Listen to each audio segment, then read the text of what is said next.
Бәріңізге сәлем. Өте дәмді әрі жұмсақ, тойымды болып шығатын етпен учпучмак дайындаймыз. Жасалу жол өте оңай. Міндетті түрде жасап көріңіздер. Ол үшін бізге жылы сүт қажет болады.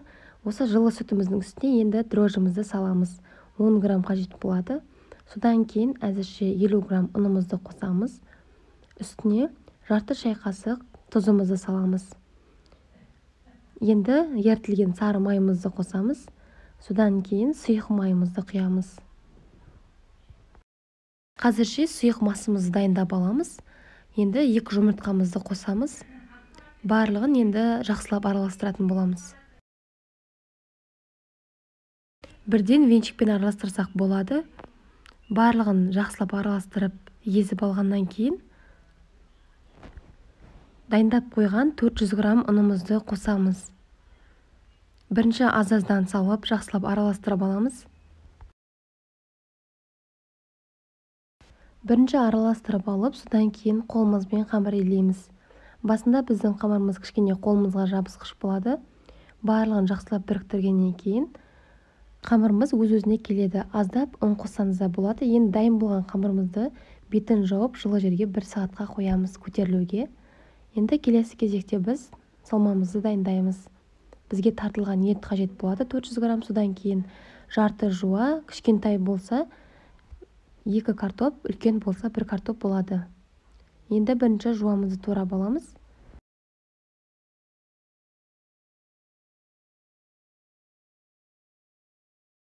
Туралған жуамызды тартылған етіміздің үстіне салып отырамыз. Келесі картопымызды тураймыз. Картопты ұсақтап турау қажет болады. Дайын болғаннан кейін салмамыздың үстіне саламыз.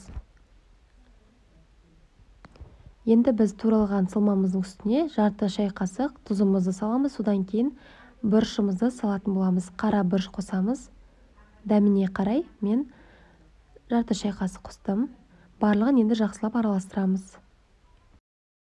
Біздің қамырымыз көтерілді. Енді кішкене сұйық май жағып, барлығын бөлетін боламыз. Бірінші осылай жіңішке қылып жайып алғаннан кейін 11 бөлікке бөлеміз.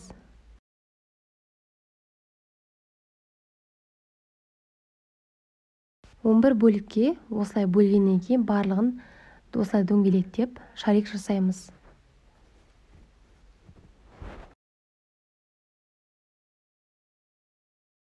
Барлығы бірдей көлемде болуы керек. Дайын болғаннан кейін енді біз жаямыз. Біздің қамырымыз қатты жұқада, қалында болмауы керек. Орташа қылып жайғаннан кейін ішіне салмамызды салып, үшке біріктіріп бүгетін боламыз. Осылай міне видеода көріп тұрғаныңыздай 3 бөлікке осылай бір-бірін жабыстырамыз. Бірінші жабыстырып аламыз, содан кейін бүгетін боламыз. Ортасы ашық қалуы керек, ортасын жабыстырмаймыз. Үшеуін бірінші жабыстырып алғаннан кейін енді біз бүгіп шығамыз.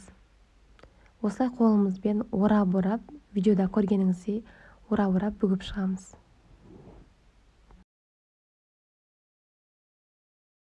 Бірінші жасағаннан дұрыс бүгілмеуі мүмкін, бірақ екіншісінде, үшіншісінде шығады. Барлығын осылай жасап, түйіп шығамыз. Дайын болғаннан кейін противенге қағаз болса қағаз жаямыз, жоқ болса май жақсақ болады. Менде осы сыйғаны барлығы 11 шықты. Енді жұмыртқаның сарысы мен ағын араластырып, жақсылап осылай жағып шығамыз. Осы кезде пешімізді алдын ала қыздырып қоямыз. 180 градуста 40 минут, 35 минут пісіріп аламыз. Біздің учпучмагымыз дайын болды. Өте дәмді, жұмсақ болып шығады. Міндетті түрде жасап көріңіздер, бәріңізге ұнары анық. Және менің каналыма тіркелуді ұмытпаңыздар. Алдағы уақытта қызықты рецепттермен бөлісемін.